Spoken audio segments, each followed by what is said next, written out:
hari ini kita bisa bertemu kembali dalam rangkaian kajian parenting ya. Jadi parenting berseri. Nah, jadi untuk kali ini kita masuk ke pembahasan seri yang ketiga, yaitu mendidik dengan bahagia. Kalau di materi yang pertama, kita berbicara bahwa orang tua itu adalah madrasah pertama dan utama. Jadi karena orang tua itu adalah madrasah yang pertama dan utama, maka sebenarnya yang punya peran penting di dalam pendidikan anak itu adalah kita sebagai orang tua. Jadi kalau kita bicara pembentukan atau penanaman akidah, pembentukan akhlak ataupun adab, kemudian juga pembentukan daya juang. Nah, itu semua ini peran yang paling utama, yang paling penting di dalam menentukan itu semua adalah kita sebagai orang tua. Karena orang tua adalah madrasah yang pertama dan utama. Nah, kemudian di seri yang kedua kita membahas anak kita ini siapa gitu. Anak kita ini adalah hamba, makhluk yang Allah ciptakan. Nah, ketika anak itu adalah hamba atau makhluk yang kita ciptakan, maka ketika kita dikasih amanah untuk memiliki anak, maka kita juga harusnya mendidik anak kita itu sesuai dengan apa yang diinginkan oleh Sang Pencipta kita. Nah, Sang Pencipta kita di dalam surat Az-Zariyat ayat 56 itu mengingatkan kepada kita bahwasanya ya, tidaklah aku ciptakan la khalaqtul jinna wal insa illa liya'budun. Tidaklah aku ciptakan jin dan manusia kecuali menjadi ahli ibadah, menyembah kepadanya, kepada Allah. Atau dengan kata lain, tunduk dan patuh kepada Allah Subhanahu wa taala. Dan malam hari ini kita sebagai orang tua di dalam menjadikan diri kita sebagai madrasah pertama dan utama, di dalam memproses anak kita untuk menjadi hamba Allah yang tunduk dan patuh kepada Allah, maka kita ini mendidiknya harus senantiasa dalam suasana bahagia. Kalau nggak bahagia, itu bahaya. Makanya malam ini kita akan kita bahas seberapa pentingnya sih kita ini bahagia di dalam mendidik anak-anak kita gitu. Terus dampaknya apa? Kalau ternyata kita ini ketika mendidik anak kita ini dalam kondisi kita nggak bahagia. Ya, silakan diganti slide-nya, Bu. Apa sih yang dimaksud dengan bahagia? Nah, ini menurut Kamus Besar Bahasa Indonesia. Jadi bahagia itu adalah keadaan, pikiran, perasaan, jadi pikiran atau perasaan kesenangan, ketentraman hidup secara lahir dan batin. Jadi para bunda, yang namanya bahagia, itu kalau kita punya pikiran, kita punya perasaan, seneng, kemudian tentram, nah secara lahir dan batin. Lahirnya bahagia, batinnya juga bahagia. Kalau lahirnya kita tersenyum malam ini, maka batin kita juga tersenyum. Jadi kalau malam ini misalkan wajah kita ini cemberut gitu kan, maka batin kita sebenarnya sedang tidak baik-baik saja. Jadi lahir dan batin. Bahagia itu lahir dan batin. Jadi akan terpancar sebenarnya aura bahagia itu di wajah kita. Di bahasa tubuh kita itu akan terpancar. Jadi sebenarnya para bunda ini bahagia atau tidak, ketika bertemu dengan kita semuanya, itu sebenarnya dari wajah, dari bahasa tubuh, itu ada sinyal. Ada sinyal yang terkirim atau yang mengirimkan kepada kita atau orang-orang yang ada di sekitarnya, bahwasanya kita ini bahagia apa enggak ya, gitu kan.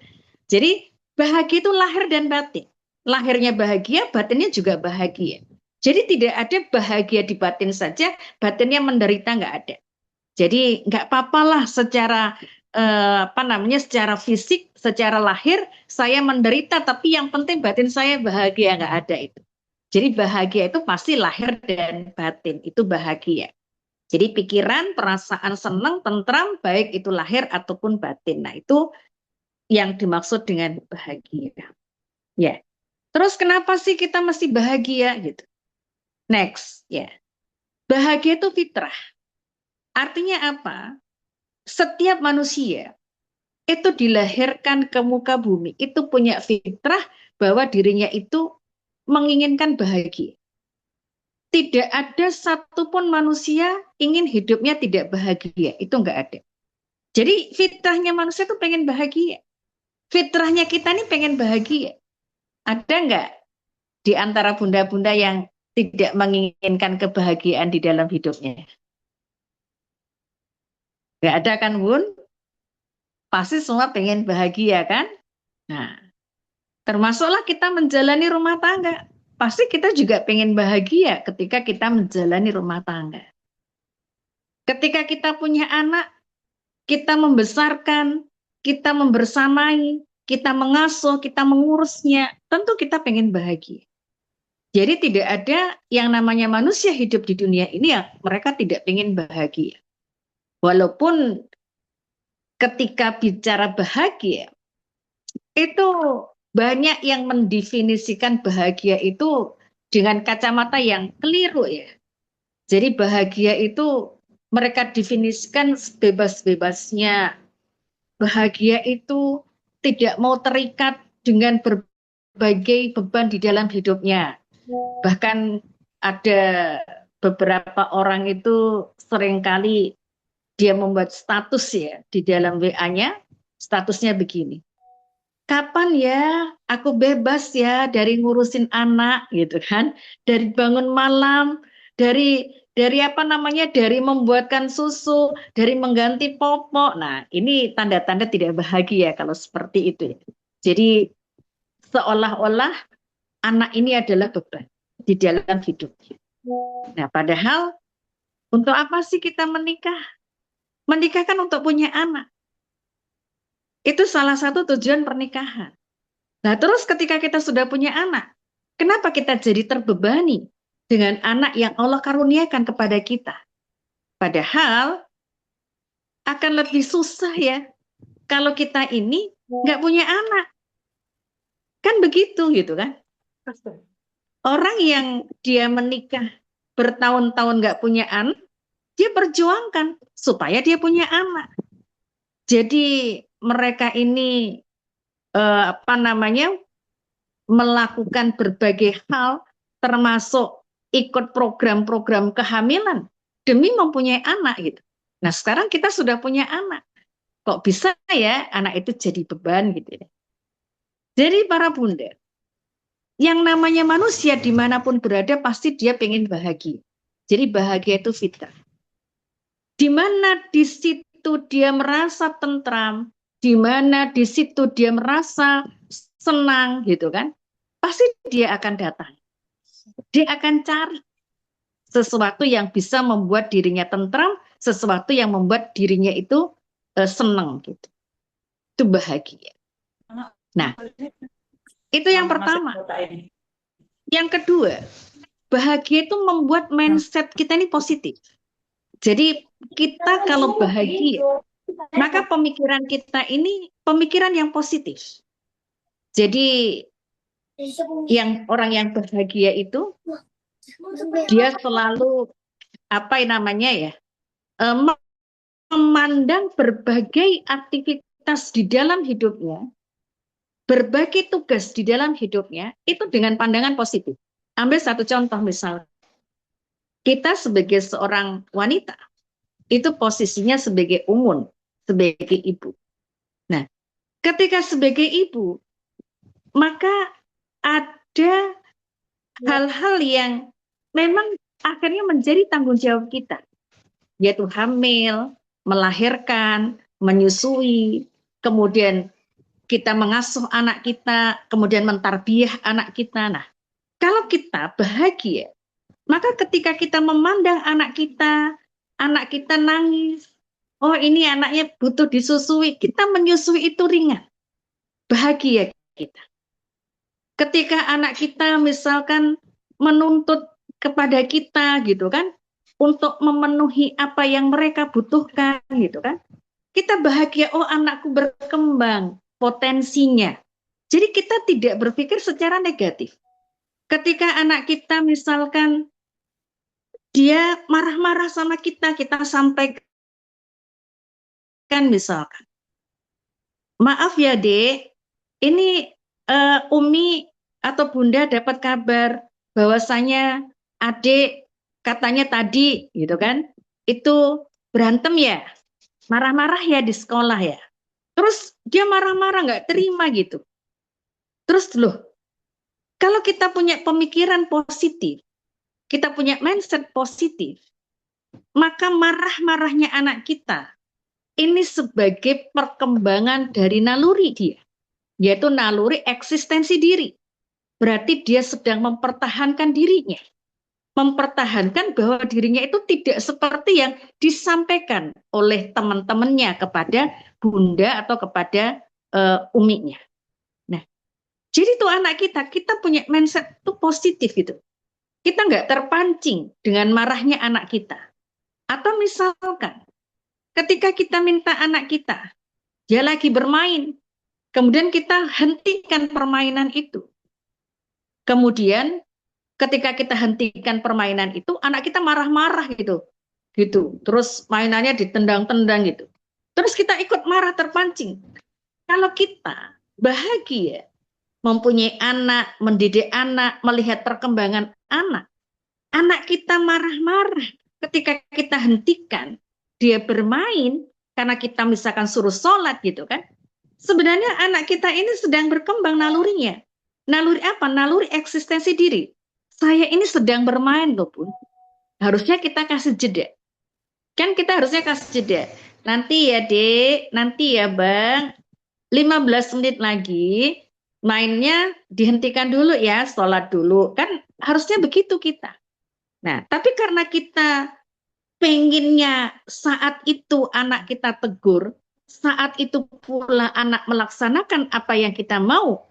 Nah, terus kemudian anak kita mempertahankan dirinya, anak kita beradu argumen dengan kita, terus kemudian kita emosional. Nah, kalau kita positive thinking, kita akan melihat anak kita seperti itu, Masya Allah ya, anak saya sedang berkembang.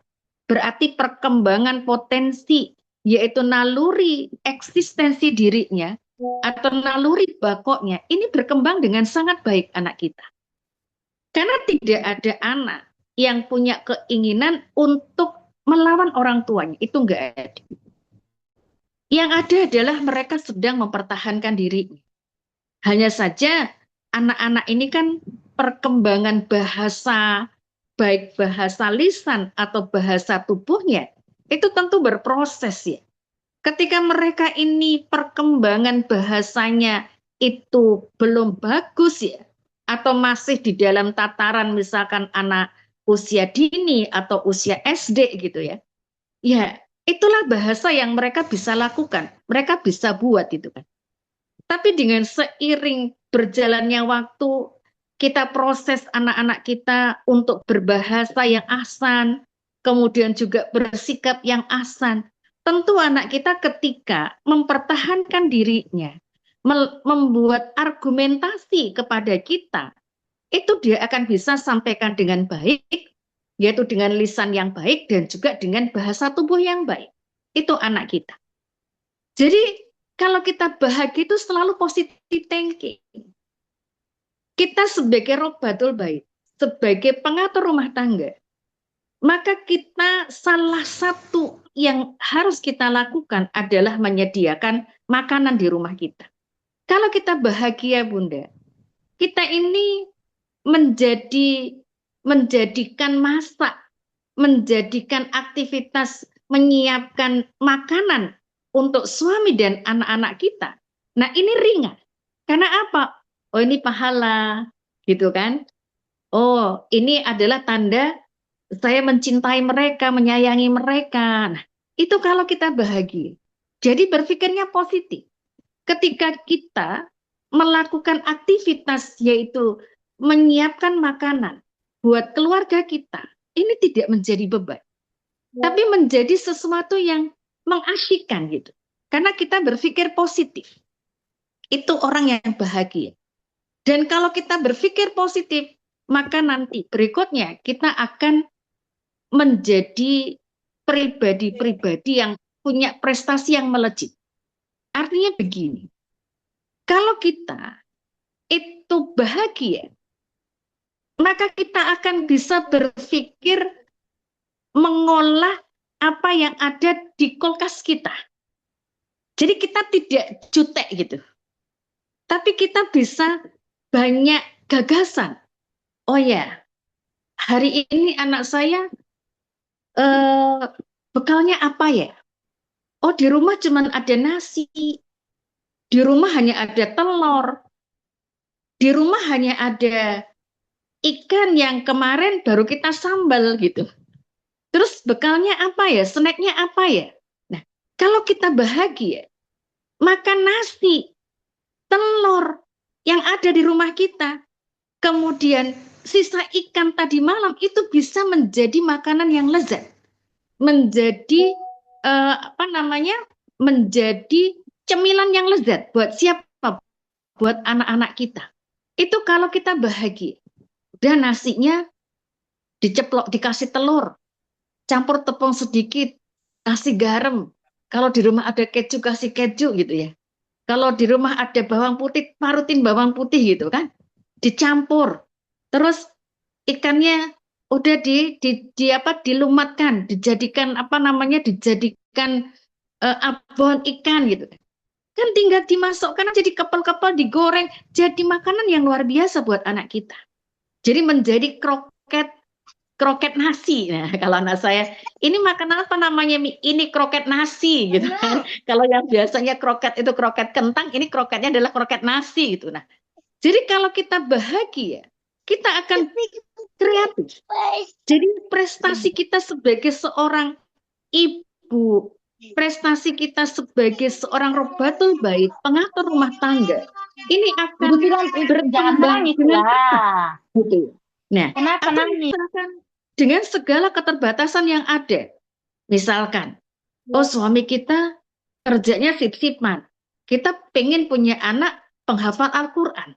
Nah, terus kita sendiri dengan kegiatan kita nggak punya pembantu di rumah kita, kemudian juga keterbatasan kita, mungkin bacaan kita belum bagus, belum indah. Nah, kalau kita itu bahagia, maka kita dengan keterbatasan yang ada di dalam diri kita, itu akan bisa menghantarkan anak-anak kita menjadi hafiz Quran. Sekarang bunda-bunda soleh, dengan teknologi, perkembangan teknologi hari ini, untuk menjadikan anak-anak kita itu hafiz Quran, dengan segala keterbatasan kita, itu bukan sesuatu yang sulit gitu. Kita bisa manfaatkan HP, kita bisa manfaatkan YouTube, kita bisa manfaatkan rekaman, kita bisa manfaatkan hari ini ada apa namanya yang dijual itu ya, apa namanya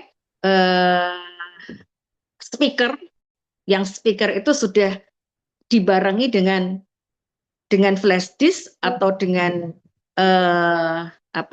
dengan kartu yang sudah diisi dengan hafalan-hafalan Al-Quran. Kita bisa manfaatkan itu. Yang penting kita konsisten saja gitu. Nah, jadi kalau kita bahagia, para bunda, maka prestasi itu akan melejit. Kita sebagai orang tua, itu akan bisa menghantarkan anak-anak kita.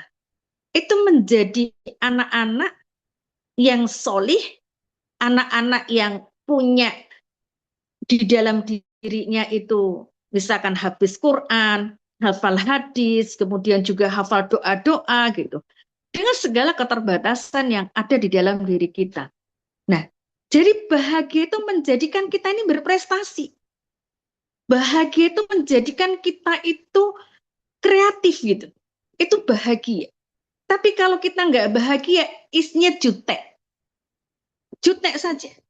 Alah, di tangan cuma ada uang 50.000. Sementara hidupnya ada beberapa hari lagi gitu ya untuk mendapatkan uang atau gaji dari suami. Nah, kalau kita jutek, maka 50.000 itu seolah-olah nggak ada apa-apanya. Tapi kalau kita dalam kondisi bahagia, maka 50.000 itu akan bisa menjadi sajian yang luar biasa. Buat siapa? Buat keluarga kita. Nah, itu kalau kita bahagia. Jadi bahagia itu memang luar biasa gitu. Maka kita harus bahagia. Jangan mau kita nggak bahagia. Karena hidup itu kan untuk bahagia kan Bun? Seperti doa-doa kita ya yang sering kita bahas ya. Robbana atina fid dunya hasanah. Ya Allah, berikanlah kehidupan di dunia ini kehidupan yang baik. Kehidupan yang membahagiakan. Nah, maka kita harus bahagia. Kalau nggak bahagia, maka kita akan tenggelam. Di dalam apa? Di dalam kejutekan kita. Di dalam kestresan kita. Di dalam mental illness kita. Kita akan seperti itu. Gitu. Mental disorder kita. Itu kalau kita nggak bahagia. Makanya bahagia itu sangat penting bagi kehidupan kita. Apalagi kita ini adalah ibu. Di pangkuan kita akan lahir sosok-sosok pemimpin di masa yang akan datang.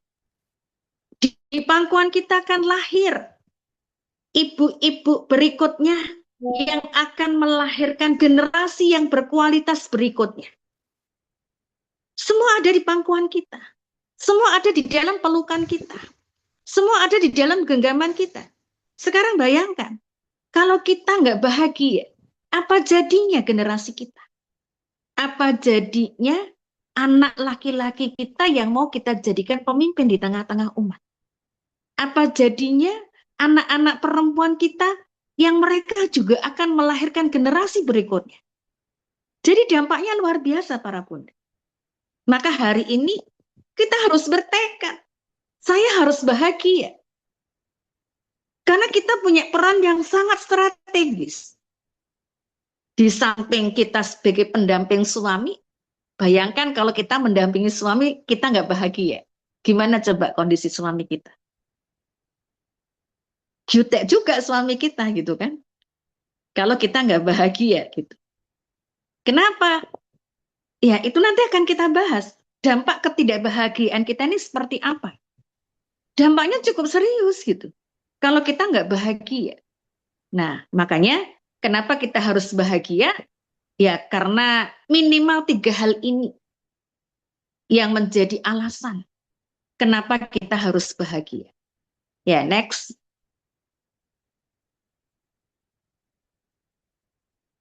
Bahagia itu menular. Jadi bahagia itu menular. Kalau kita sebagai orang tua, sebagai ibu, itu bahagia, maka kebahagiaan itu akan menular kepada anak-anak kita.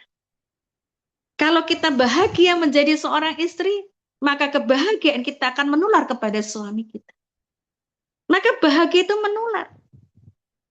Coba bayangkan suami ibu datang dari bekerja. Terus ibu sambut dengan bahagia. Assalamualaikum Abi. Gimana perjalanannya hari ini? Perjalanan yang membahagiakan kah? Kira-kira senang nggak disambut begitu? Senang. Jangankan disambut begitu, dibukakan pintu, kita sapa, kita tanya, Abi mau minum apa? Mau dibuatkan teh manis? Mau kopi? Mau dibuat atau mau minum air putih saja? Ketika kita bahagia, kita tanya begitu saja suami kita. Oh itu udah berbunga-bunga gitu. Suami itu berbahagia. Bayangkan kalau suami itu bahagia, maka suami akan berpikir positif dan suami juga akan berprestasi. Itu dampak bagi suami kita. Demikian pula kepada anak kita. Jadi kalau kita bahagia, anak kita juga bahagia. Kalau kita jutek, jutek enggak anak kita? Saya kalau menyambut murid-murid saya datang, kenapa kakak tidak tersenyum pagi hari ini? Merongut aja. Kenapa abang tidak tersenyum hari ini? Iya, Umi asik marah-marah saja. Dari pagi marah-marah, dari pagi marah-marah. Berangkat pun marah-marah katanya. Bahagia nggak anaknya? Yang bikin nggak bahagia siapa? Uminya. Nah, itu yang terjadi gitu. Jadi bahagia itu menular. Makanya kalau kita bahagia, maka orang-orang yang ada di sekitar kita ini juga akan bahagia. Kalau orang-orang yang ada di sekitar kita bahagia, maka mereka semua akan punya pikiran positif dan mereka juga akan menjadi orang-orang yang berprestasi di dalam hidupnya. Menjadi orang-orang yang kreatif, inovatif, dan produktif.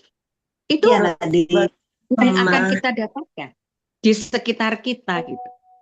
Makanya di sini penting banget ya bagi kita ini untuk menjadi orang-orang yang berbahagia. Ya, next.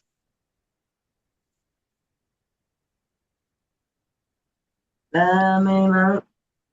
Jadi atmosfer bahagia itu sangat dibutuhkan para bunda untuk tumbuh dan kembangnya anak-anak kita.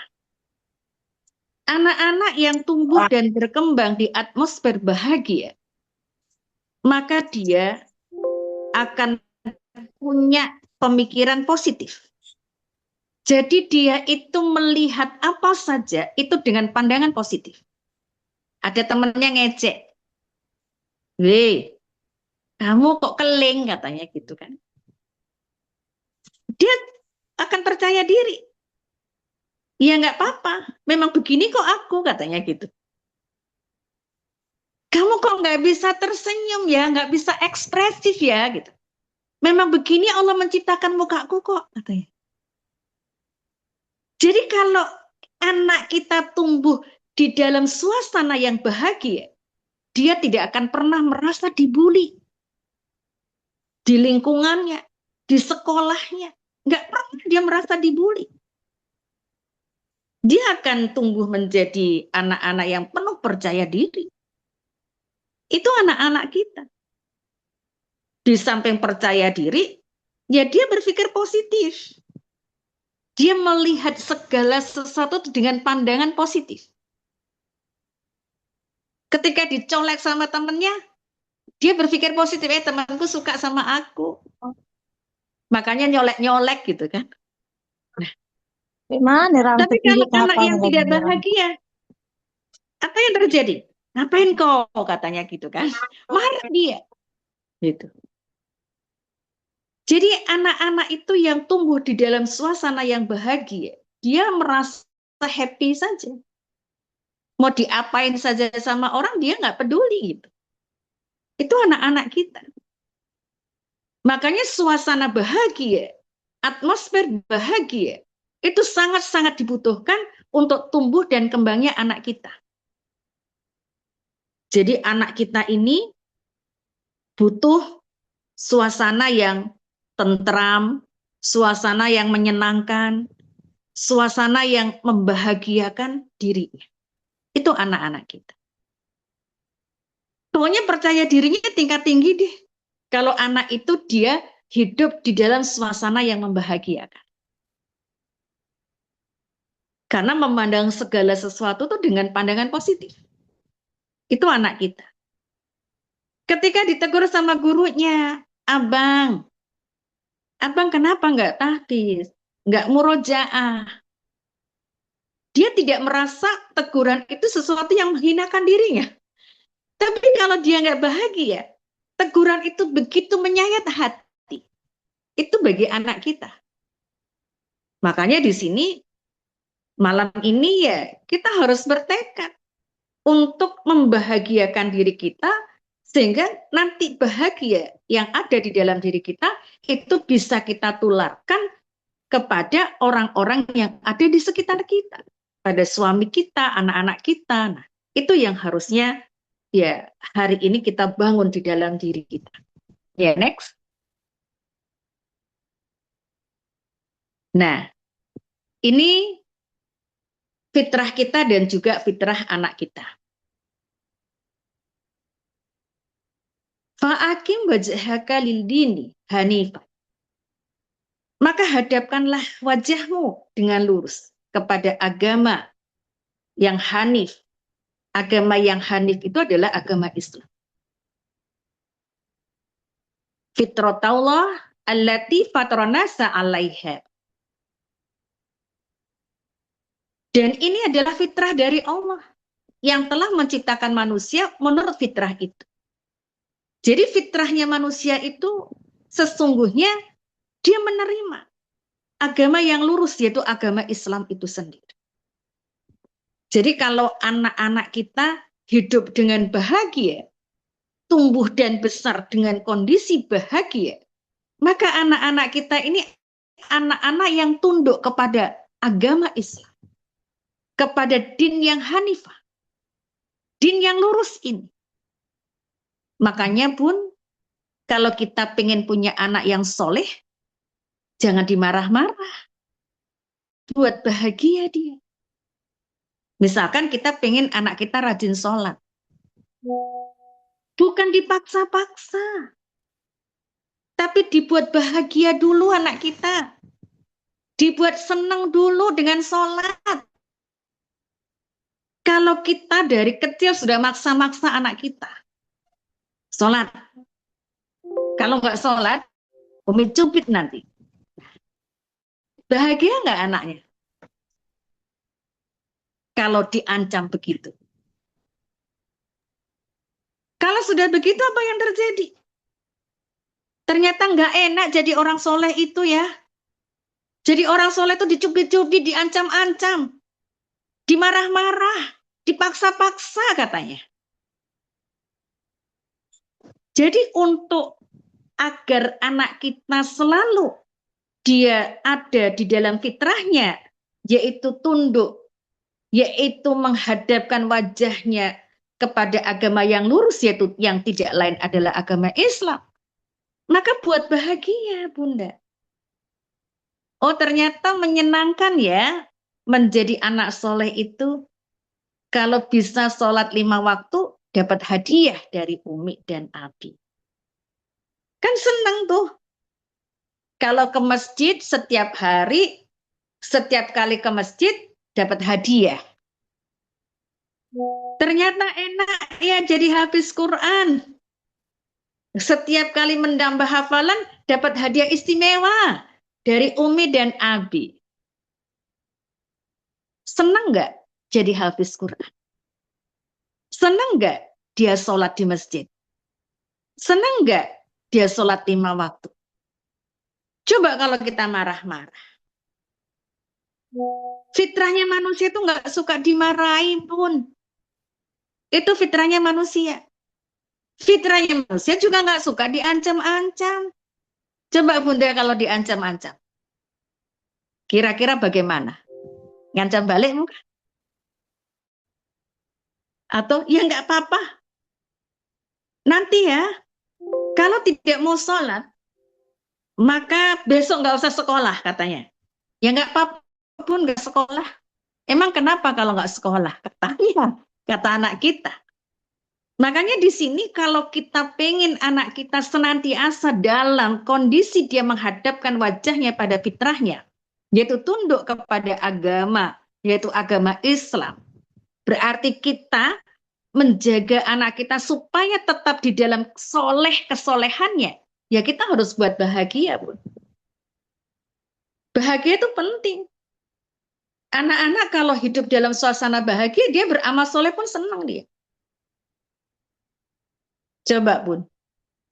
Allah itu kalau menginginkan hambanya menjadi hamba-hamba yang solih, itu dipuji loh sama Allah. Seperti misalkan di dalam surat Al-Bayyinah. Innalladzina amanu wa amilus soleh wa amilus soleh ulaika hum khairul bariyah. Orang-orang yang beriman dan beramal soleh, merekalah khairul bariyah, sebaik-baik manusia. Dipuji pun.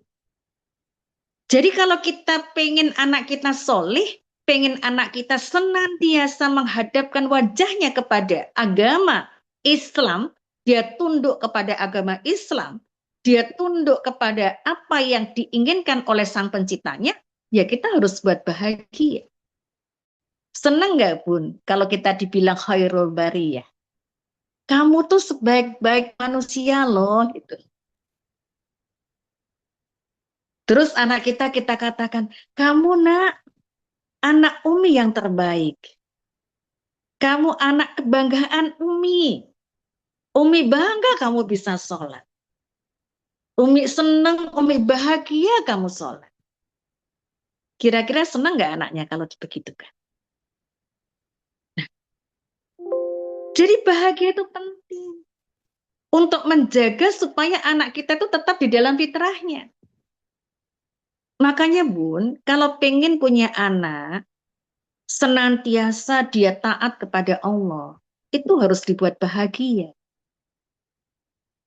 Dikasih sebutan-sebutan yang menyenangkan. Sebutan-sebutan yang membahagiakan. Dikasih hadiah, dikasih apresiasi. Bunda kalau nggak bahagia, nggak akan bisa ngasih sebutan anaknya dengan sebutan-sebutan yang baik. Itu kalau nggak bahagia. Masih sebutannya bandel kali pun. Gitu kan. Terus kemudian dia sebutan-sebutan yang sebenarnya tidak layak untuk disematkan di dalam diri anak kita gitu. Bahkan kita tanya, kamu tuh anak siapa? Jadi bundanya lupa gitu. Kalau pernah melahirkan anak gitu. Sampai-sampai ditanya, kamu ini anak siapa gitu ya. Nah, jadi penting ini. Sebagai catatan buat kita semuanya. Supaya anak kita tetap ya di dalam fitrahnya. Supaya anak kita ini tumbuh dan berkembang menjadi anak-anak yang soleh, anak-anak yang bertakwa. Jadi butuh yang namanya suasana yang membahagiakan. Ya, next. Ini dampak tidak bahagia. Dampak tidak bahagia, yang pertama negatif thinking. Jadi kita kalau tidak bahagia, Bu, yang ada di kepala kita ini, itu negatif saja. Suudzon saja. Misalkan, suami nggak pulang-pulang, ditanya sama anaknya, Mi, kok Abi nggak pulang-pulang ya, Mi? Alah, biasa tuh. Kenapa, Mi? Biasa kenapa, Mi? Paling ngopi-ngopi sama teman-temannya. Dia lebih suka tuh ngopi-ngopi sama teman-temannya daripada ngumpul-ngumpul sama kita. Gitu kan. Negative thinking. Padahal bisa jadi suami kita terjebak kemacetan lalu lintas. Kayak misalkan tadi pagi saya lewat jalan Panglima Dene, itu ada maling kereta dikerubutin sama massa sehingga macet ya. Macet itu macet panjang gitu. Siang tadi juga begitu, saya lewat jalan Dene ada kebakaran. Ada ruko kebakaran. Itu juga bikin macet panjang. Jadi kalau kita tidak bahagia itu isinya negatif saja. Negatif thinking. Sama anak kita juga begitu. Jadi kalau anak kita misalkan kita kasih tahu kemudian dia menjawab, kita ada emosional nih, negatif thinking. Kok ngelawan saja anak ini? Kok nggak ada adab anak ini? Itu kalau kita nggak bahagia.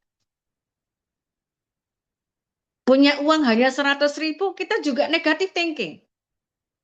Cobalah mas, cobalah yang gitu. Uang 100.000 ini bisa apa? Katanya gitu. Itu kalau kita nggak bahagia. Padahal uang 100.000 itu bisa kita olah dengan berbagai menu yang menyehatkan dan lezat buat keluarga kita. Tapi kalau kita negatif thinking, kita nggak bisa berpikir yang lain. Itu kalau sudah negatif thinking. Jadi kita nggak bisa ngapa-ngapain dengan uang yang 100.000 itu. Kalau kita negatif thinking, enak kali lah ya jadi suami itu. Semua diserahkan sama istrinya. Sekolah istrinya, kemudian bayar-bayar istrinya, kemudian PR anaknya istrinya. Enak kali jadi suami itu. Akhirnya kita ketika negatif thinking seperti itu, kita jadi beban ngurusin anak. Akhirnya apa? Marah-marah saja sama anak kita. Jadi negatif thinking menjadikan kita nggak bisa ngapa-ngapain. Menjadikan kita mati kutu. Nggak bisa keluar dari berbagai kesulitan di dalam hidup kita. Itu kalau negatif thinking. Kemudian yang kedua, emosional. Emosinya nggak stabil. Sensitif banget. Misalkan, kita mau pinjam uang nih. Bu, boleh nggak Bu, saya pinjam uang 100.000 aja Bu. Minggu depan saya balikin. Terus dibilang sama orang yang kita pinjemin. Maaf lah ya Bu, saya juga lagi nggak ada. Kalau kita negatif thinking, emosi kita. Jadi emosi. Dia maunya dibantu, giliran awak butuh dia nggak mau bantu. Kesel kita. Nah, padahal bisa jadi memang iya dia lagi nggak punya uang. Kalau kita positive thinking, insya Allah Allah akan berikan jalan dari orang yang lain. Iya Bu, terima kasih Bu. Kalau Ibu nggak ada nggak apa-apa, aman. Insya Allah nanti akan dapat dari yang lain.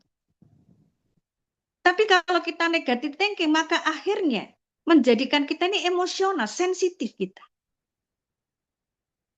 Jadi itu satu paket. Jadi orang yang nggak bahagia itu satu paket. Sudah negatif thinking, kemudian dia emosional. Cepat kali marahnya. Itu orang-orang yang dia tidak bahagia. Ya sekarang kita bisa bayangkan kalau kita nggak bahagia, anak kita nggak bahagia, suami kita nggak bahagia, apa yang terjadi di keluarga kita? Maka keluarga kita adalah kumpulan orang-orang yang negatif thinking, kumpulan orang-orang yang emosional. Coba, apa nggak toksik semua itu? Coba gimana generasi kita tumbuh di dalam suasana yang toksik? Mau jadi apa anak-anak kita? Nah, ini menjadi pertimbangan besar buat kita karena memang dampaknya cukup serius gitu. Kemudian persoalan, maaf salah ketik ya, persoalan di dalam hidup itu menjadi beban. Jadi orang yang nggak bahagia itu ketika memandang persoalan-persoalan, ujian-ujian yang Allah berikan di dalam hidupnya, itu dianggap sebagai suatu beban. Kok susah terus ya kita? Kok kayaknya kita nggak keluar-keluar dari ini ya, persoalan-persoalan ini ya.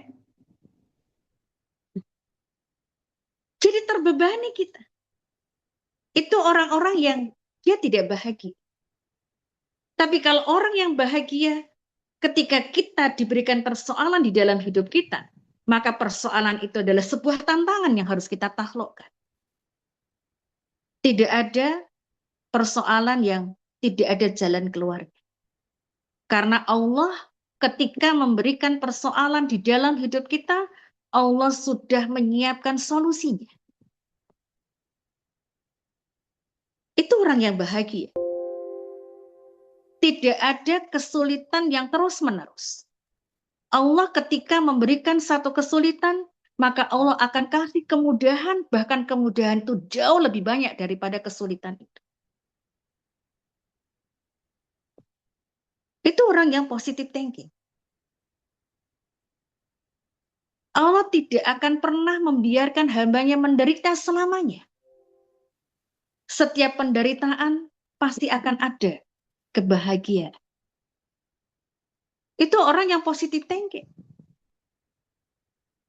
Tapi kalau orang yang negatif thinking itu selalu menjadikan persoalan di dalam hidupnya itu menjadi beban. Sehingga apa? Kena migrain, kena vertigo, kemudian kolesterol naik, asam lambung naik. Nah, itu persoalan-persoalan psikis sebenarnya. Persoalan-persoalan yang lahir karena kita nggak bahagia di dalam hidup kita. Nah, itu yang terjadi. Kemudian ingin melarikan diri. Jadi kalau ada persoalan tuh maunya lari. Kalau ada persoalan dengan suami, maunya apa? Udahlah, pisah aja kita. Kalau persoalannya sama anak, udahlah, Umi nggak sanggup lagi, mati aja lah Umi.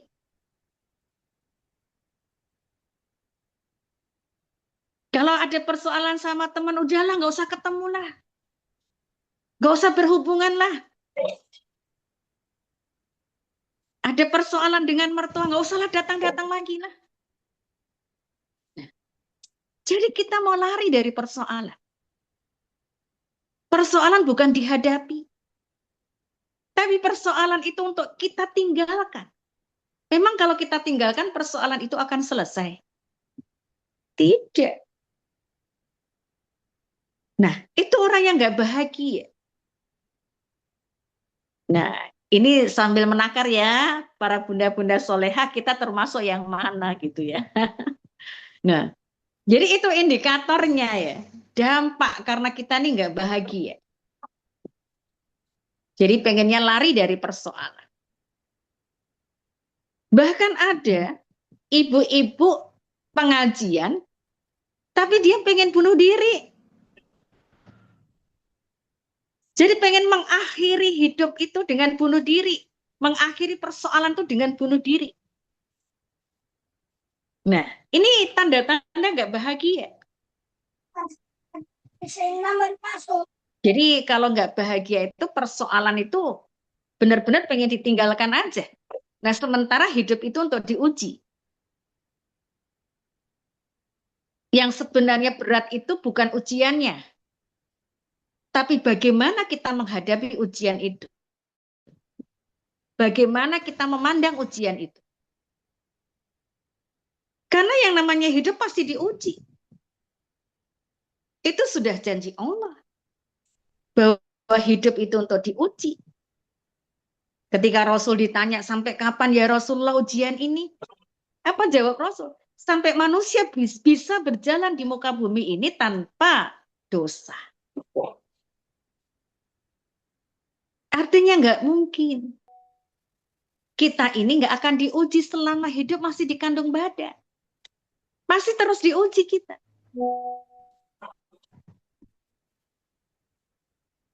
Makanya di sini ya,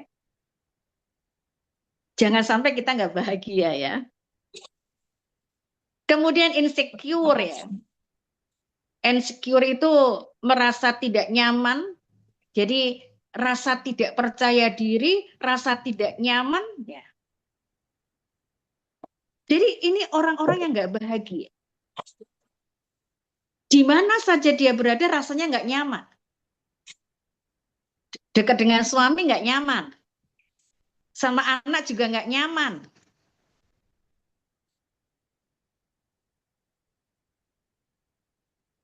Nah, jadi kalau nggak nyaman itu, sampai benar-benar kita nggak percaya diri, itu tanda tidak bahagia.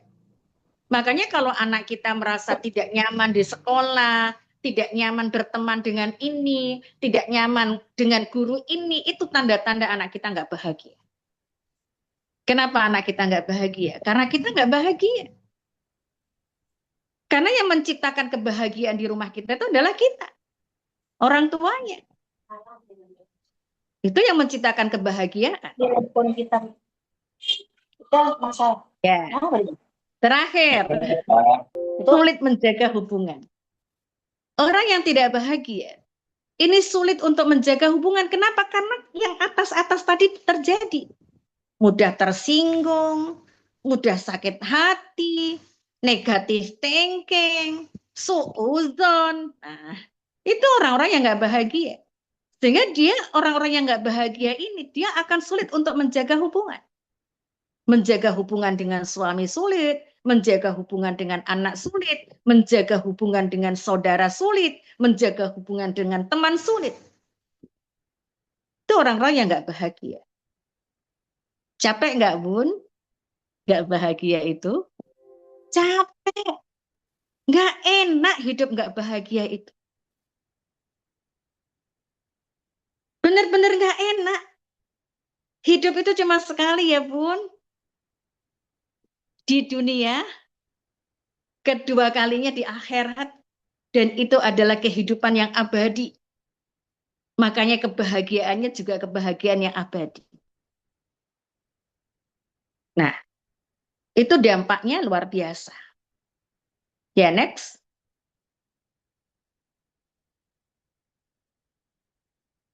Nah, sekarang, di mana sih letak kebahagiaan itu? Letak kebahagiaan itu ya di pemikiran kita.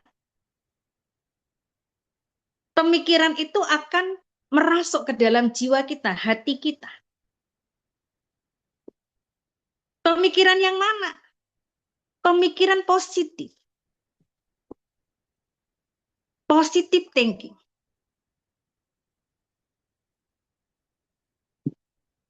Husnuzon. Kalau kita husnuzon, maka kita akan bahagia. Kalau kita punya pemikiran positif, kita akan bahagia. Jadi ketika kita dihadapkan kepada setiap apa yang Allah hadirkan di hadapan kita, itu adalah ujian. Setiap apa yang Allah berikan kepada kita, itu adalah kodoknya Allah, ketetapan Allah. Nah, ketika kita berpikir positif, kita husnuzon kepada Allah, maka akan lahir di dalam diri kita rasa bahagia. Jadi rasa bahagia itu akan lahir di dalam diri kita.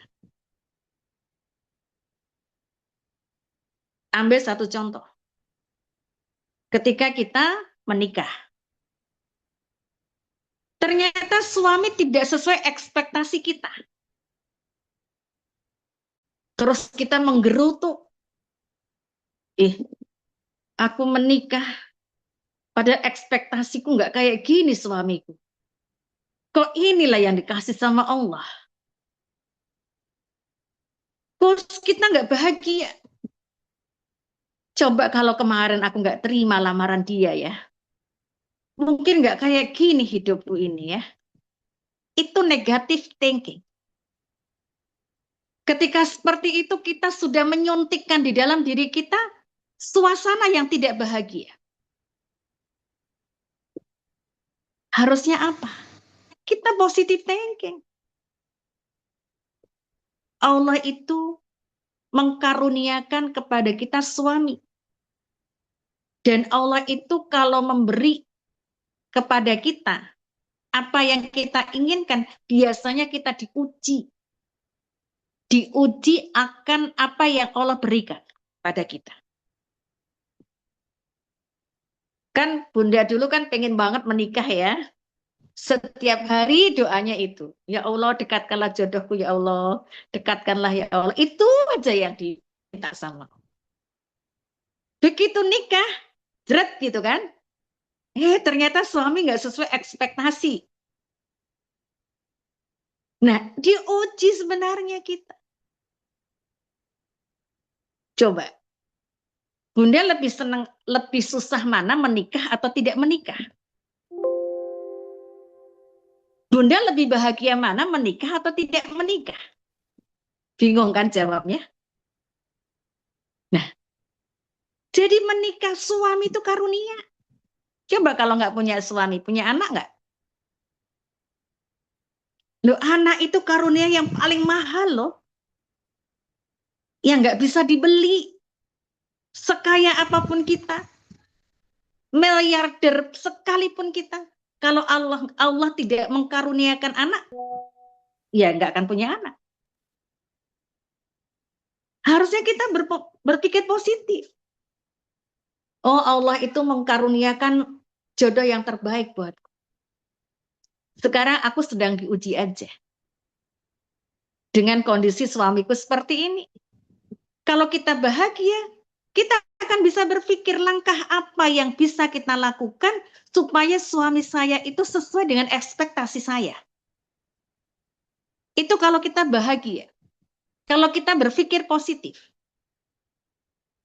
Tapi kalau kita nggak berpikir positif, kita nggak bahagia, maka yang akan ada adalah penderitaan kepada diri kita yang terus-menerus. Begitu lahir anak pun, tetap kondisi kita dalam kondisi kita menderita. Makanya harus positive thinking. Demikian pula kita dengan anak-anak kita. Kita harus tanamkan di dalam diri kita berpikir positif terhadap anak kita. Ketika anak rewel, oh Allah ini sedang menguji saya. Anak saya kurang pelukan. Anak saya kurang pelayanan. Anak saya kurang sentuhan. Bukan marah duluan. Jadi kalau anaknya nangis, anaknya rewel, anaknya minta ini, minta itu, kita berpikir positif. Ada yang kurang ini. Apa yang kita lakukan buat anak kita hari ini? Jadi anak kita ini kurang kasih sayang. Anak kita ini kurang perhatian. Anak kita kurang pelukan. Anak kita ini kurang pelayanan. Makanya dia uring-uringan. Jadi bahagia itu sebenarnya letaknya di pemikiran kita. Kita jangan meletakkan kebahagiaan pada orang lain. Aku bahagia kalau suamiku begini, begini, begini. Aku bahagia kalau anakku begini, begini, begini. Tidak, Bunda. Bahagia itu letaknya di pemikiran kita. Kalau kita bisa berpikir positif, kita akan bahagia. Kalau kita bisa berprasangka baik terhadap Allah, terhadap segala peristiwa yang Allah hadirkan untuk kita, pasti kita bahagia. Karena Allah ketika menghadirkan peristiwa-peristiwa di dalam hidup kita, Allah itu sudah gandeng. Kalau peristiwa itu peristiwa yang mengecewakan, pasti Allah kasih obat. Kalau Allah itu kasih persoalan, Allah pasti gandeng di persoalan itu adalah solusi. Kalau Allah itu kasih penderitaan, pasti sudah digandengkan. Dengan apa? Dengan kebahagiaan. Kalau Allah kasih kesulitan, pasti Allah sudah gandengkan dengan berbagai kemudahan. Harusnya kita berpikir positif begitu. Di dalam hidup kita, sehingga kita bahagia. Nah, terakhir saya tutup dengan ayat surat Al-Baqarah ayat 7. Khatamallahu ala qulubihim wa ala sam'ihim wa ala absarihim ghisyawatu wa lahum adzabun adzim. Allah itu telah mengunci, khatama, mengunci, apa yang dikunci? Qulubihim, kolbu-kolbu mereka, dalam artian akal mereka. Kemudian pendengaran mereka, kemudian penglihatan mereka. Dengan apa? Dengan gisyawah. Jadi ketika kita ini kita nih di dalam diri kita ada gisawah itu adalah negative thinking, gisawah itu suudzon, berprasangka buruk. Kalau sudah ada gisawah, sudah ada negative thinking di dalam diri kita, maka akal kita nggak akan berfungsi. Kita nggak bisa mikir, Bu. Pendengaran kita ini juga akan terkunci. Ketika kita sudah negatif thinking dengan anak kita, apapun yang disampaikan anak kita salah. Kalau kita sudah negatif thinking kepada suami kita, apapun yang disampaikan suami kita salah. Kalau kita sudah negatif thinking kepada teman kita, apapun yang disampaikan oleh teman kita itu adalah salah. Kalau kita sudah negatif thinking kepada orang tua kita, mertua kita, maka apapun yang disampaikan oleh mereka salah telinga kita. Kemudian absorihi, penglihatan kita. Jadi penglihatan kita kalau sudah kita ada gisawah negatif thinking suudzon di dalam diri kita, maka ditunjukkannya lah kebenaran di depan kita, kita nggak akan bisa melihat itu adalah sebagai sebuah kebenaran. Maka di sini Bunda, malam ini yuk kita semua hidupnya bahagia. Kalau masih ada rasa jengkel di dalam diri kita, ada rasa kecewa di dalam diri kita, ada rasa yang pedih di dalam diri kita, ada rasa sakit di dalam diri kita, kita lepaskan. Kita lepaskan dari diri kita. Kita buang dari diri kita. Ya, gimana cara melepaskannya? Nah, mungkin nanti kita akan diskusi lebih lanjut. Saya kembalikan kepada MC ya. Sudah jam berapa ini? Jam 21 lewat 14. Ya. Assalamualaikum warahmatullahi wabarakatuh. Waalaikumsalam warahmatullahi wabarakatuh. Bu Tri yang lanjut. Lanjut. Penanyanya satu aja ya Bu Murda ya, karena Masya Allah ini ternyata panjang ya Ustazah pembahasannya. Kayaknya harus 2 SKS ini Ustazah. Masya Allah. Alhamdulillah telah disampaikan pemaparan saja kita tadi mengenai judul yang sangat kita butuhkan ya kan Bu. Saya tanya kabar lagi deh pada ibu-ibu nih, apa kabar ibu-ibu soleha semua malam ini? Alhamdulillah. Luar biasa.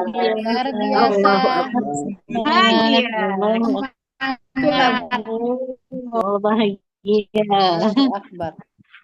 Ya biar nggak ngantuk ya kan Bu. Baik, kita buka sesi tanya jawab. Alhamdulillah di kolom chat sudah ada yang bertanya nih Ustazah. Dari Ibu Siti Aisyah. Dari Bu Siti Aisyah. Akan saya bacakan ya Ustazah. Silakan Bu. Atau langsung dirangkum, ini kan ada 2 nih Ustazah. Bu Murda, dibacakan semuanya nanti Ustazah merangkum. Silakan. Baik Bu Tri.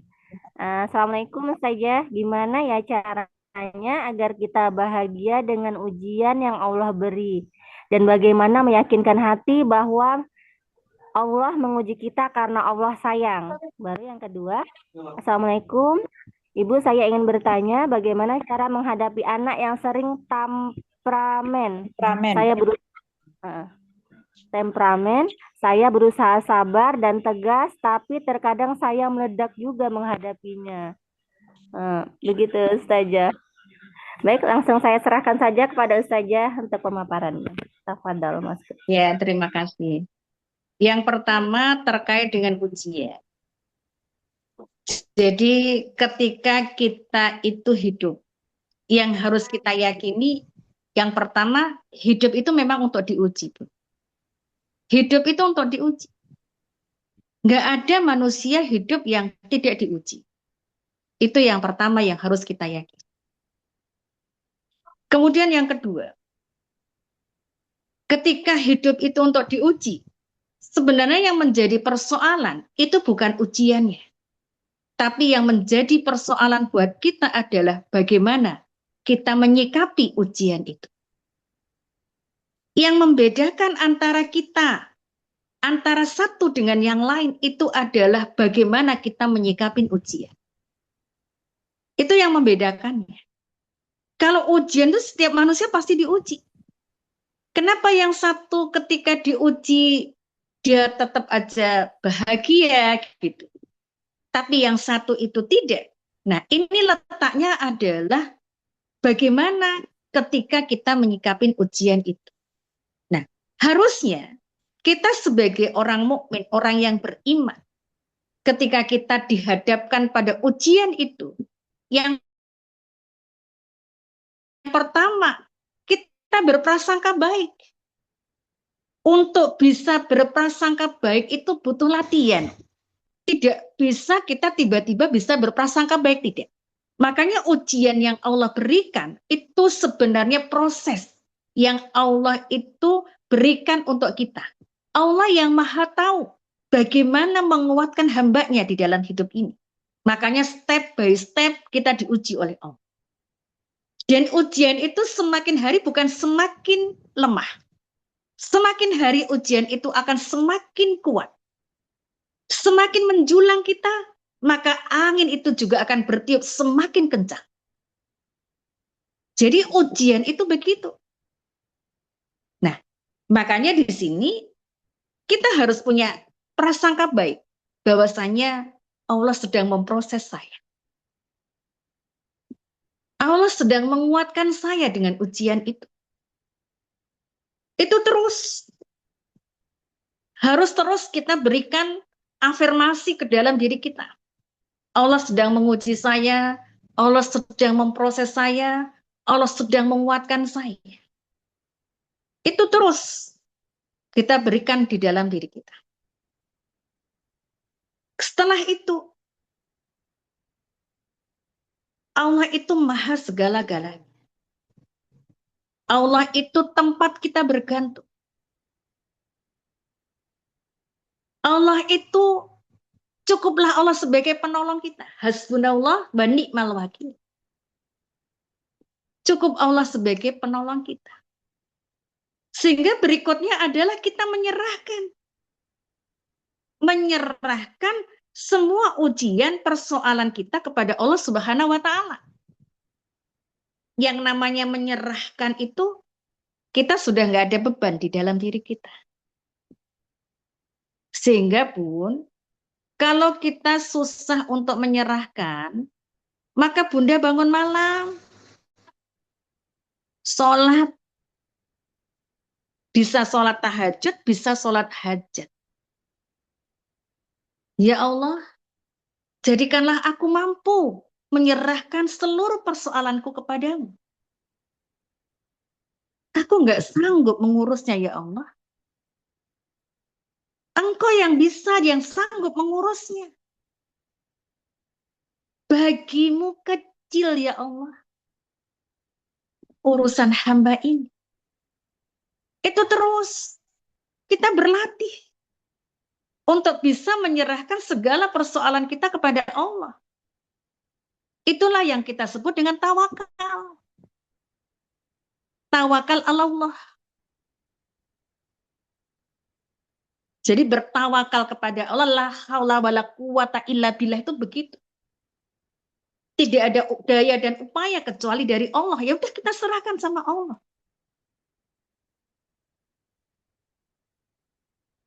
Di dalam pembahasan neuroscience, ini sangat relate ya dengan apa yang terjadi di masa Rasul, masa sahabat, masa ulama-ulama terdahulu.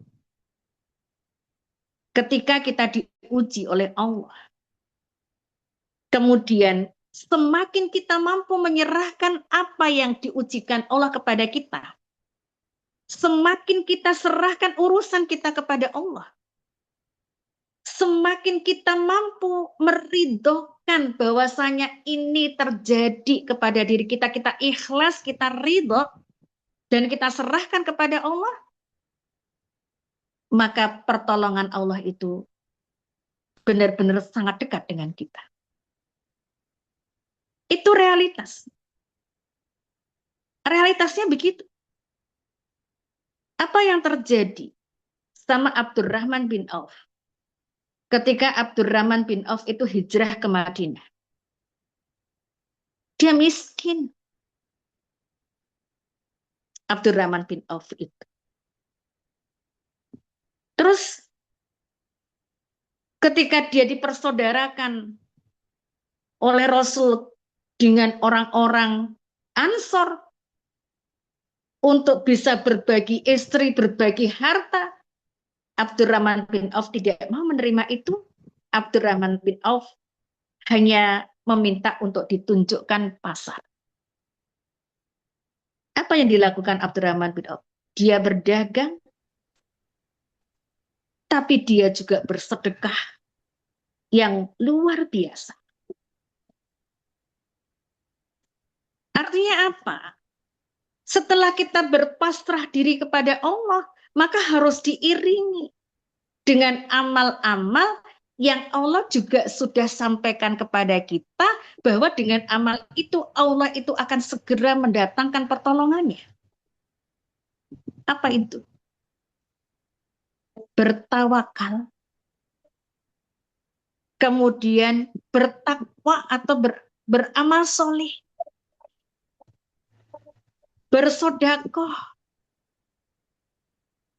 kemudian apa lagi? Banyak istighfar, sholat duha 4 rakaat. Tapi kita berserah diri. Kalau namanya berserah diri itu nggak ada kegelisahan di sini. Di dalam hati kita.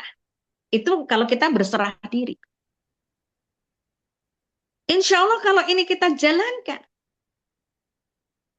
Ya, kalau kita kekurangan rizki harta, maka harta itu akan mengalir sebagaimana Abdurrahman bin Auf. Hartanya tidak pernah habis. Seperti Utsman bin Affan. Makanya kita jangan pakai logika berpikir. Kalau saya punya uang hanya 100.000, gimana saya mau bersedekah? Cara yang paling cepat untuk mengembalikan harta kita itu dengan sedekah. Di dalam surat Al-Baqarah itu, Bun, kalau kita berbuat satu kebaikan, 1 biji, 1 habah, maka 1 habah itu akan ditumbuhkan oleh Allah 7 tangkai. 1 tangkai itu akan ditumbuhkan oleh Allah 100 bulir. Jadi kalau kita beramal soleh, bersedekah 1000, maka gantinya adalah 700.000. Kadang-kadang kita nggak terpikir. Orang yang positive thinking itu, dia kreatif. Dia berprestasi dalam hidupnya. Kalau nggak bisa bersedekah 100.000, ya 1000. Kalau nggak bisa bersedekah 500.000, ya 20.000. Nah, jadi sedekah itu kita jadikan habit. Karena memang sedekah itu bagian dari apa yang Allah sampaikan melalui Rasulnya, itu akan membuka jalan-jalan keluar ketika kita mendapati persoalan di dalam hidup kita, juga akan membuka pintu-pintu rezeki dari tempat yang tidak kita sangka-sangka. Itu sedekah. Nah, sehingga ketika Allah katakan ista'inu bisobri wassalah, minta tolonglah kepadaku dengan sabar dan sholat. Sabar itu ya kita sama dengan ikhlas. Ikhlas itu berarti kita ridho. Ketika kita ridho berarti kita menyerahkan seluruh persoalan-persoalan dalam hidup kita itu kepada Allah. Udah kita serahkan. Kalau kita sudah serahkan sama Allah, udah biarkan Allah yang ngatur. Biarkan Allah yang bekerja. Kalau kita sudah berusaha, biarkan Allah yang bekerja. Nggak usah gini loh, apalagi ya usaha yang aku lakukan. Apalagi, nggak begitu. Justru semakin kita diuji oleh Allah, semakin kita mendekat kepada Allah. Insya Allah, Allah akan bukakan jalan-jalan yang tidak kita sangka-sangka, rizki, jalan keluar dari persoalan-persoalan di dalam hidup kita. Nah, itu harus terus kita tumbuhkan. Jadi harus kita tumbuhkan. Makanya tiap hari kita, Bunda, itu harus merilis emosi kita. Setelah merilis, kemudian kita menyerahkan berbagai persoalan-persoalan di dalam hidup kita ini kepada Allah. Setelah itu, kita berusaha untuk bangkit. Jadi emosi itu jangan ada di dalam diri kita pendem. Jadi emosi negatif, marah, kecewa, itu semua kita keluarkan. Ya kita berdoa sama Allah. Kalau hari ini kita gelisah, kita berdoa, ya Allah, kesulitan hidup hari ini membuat aku tidak tenang. Membuat aku gelisah, ya Allah. Sampaikan. Aku ingin hidupku tenang. Aku ingin engkau panggil dengan nafsu mutmainah. Aku ingin, ya Allah, jadikanlah tenang. Jadikanlah hatiku ini hati yang tenang, hati yang tunduk, hati yang patuh, hati yang qanaah. Kita berdoa. Kalau kita sungguh-sungguh berdoa seperti itu, ya insya Allah. Gak usah menunggu hari. Setelah itu, kita akan mulai tenang. Besoknya tenang. Besoknya lebih tenang lagi.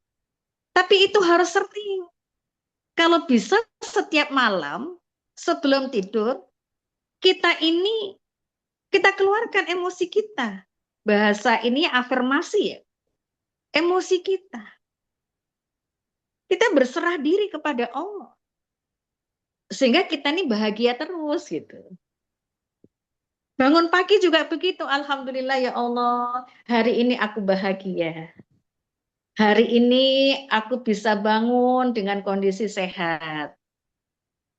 Allah itu sesuai prasangka hambanya. Makanya prasangka baik itu yang harus kita tanamkan di dalam diri kita.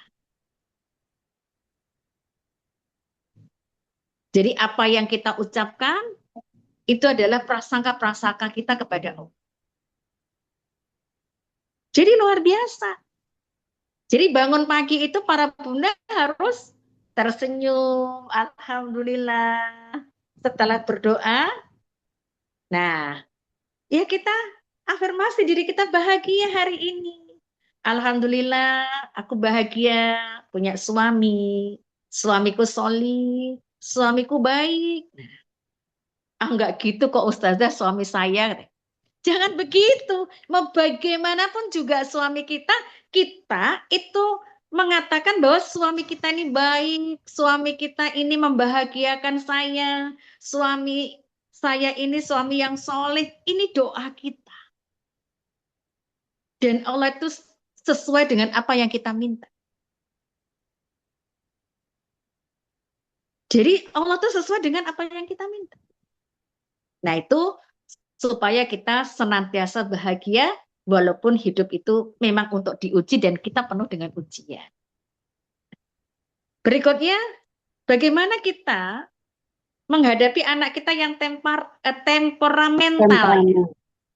Ya, Bunda, anaknya usia berapa?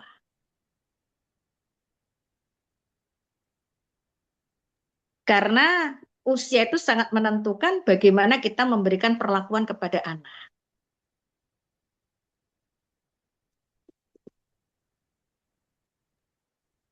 16 tahun berarti sudah balik. Nah, jadi anak yang sudah balik, dia temperamental, Bunda. Biasanya dia di dalam dirinya itu ada luka batin. Apakah ada luka pengasuhan, atau luka karena perlakuan orang-orang yang ada di sekitarnya, atau luka karena teman-temannya, atau ada gurunya yang melukai dirinya. Maka anak-anak yang seperti ini, dia harus dikeluarkan emosinya. Emosi negatifnya itu harus dikeluarkan. Hari ini banyak yang bisa membantu untuk mengeluarkan emosi. Baik emosi diri kita emosi anak kita atau emosi suami kita. Nah, jadi memang harus dikeluarkan dulu emosinya. Kalau nggak dikeluarkan emosinya, maka untuk menyembuhkan luka itu nggak akan bisa-bisa. Karena kalau anak, biasanya dia tidak bisa mengeluarkan emosinya sendiri dan menyembuhkan dirinya sendiri. Jangankan anak ya, ada beberapa orang dewasa seperti kita yang dia nggak bisa mengeluarkan emosinya sendiri, menyembuhkan sendiri, dia butuh bantuan orang lain. Makanya ini langkah pertama yang kita lakukan. Jadi memang kita terapi. Dikeluarkan emosi negatifnya dulu anaknya. Kalau kita sebagai orang tua juga ada luka batin di dalam diri kita, maka luka itu juga harus disembuhkan. Karena kalau enggak, kita juga akan menjadi seorang ibu, seorang istri yang terus dalam luka di dalam batin kita. Orang yang di dalam dirinya ada luka batin atau luka pengasuhan, dia cenderung melukai orang lain. Kalau seorang istri yang terluka, maka dia cenderung melukai suaminya. Kalau seorang suami yang punya luka batin atau luka pengasuhan, dia cenderung melukai istri dan anak-anaknya. Nah, sehingga di sini itu langkah pertama yang kita harus lakukan. Nah, langkah berikutnya bagaimana? Ya setelah dia dikeluarkan emosinya, kalau dalam emosinya itu membutuhkan mungkin 2 kali pertemuan ya untuk merilisnya ya, mengeluarkannya. Nah, kalau sudah seperti itu, baru kita tata. Kita perbaiki hubungan kita dengan anak kita. Kemudian kita penuhi rasa kasih sayangnya. Kalau dia kurang pelayanan, kita kasih pelayanan kita.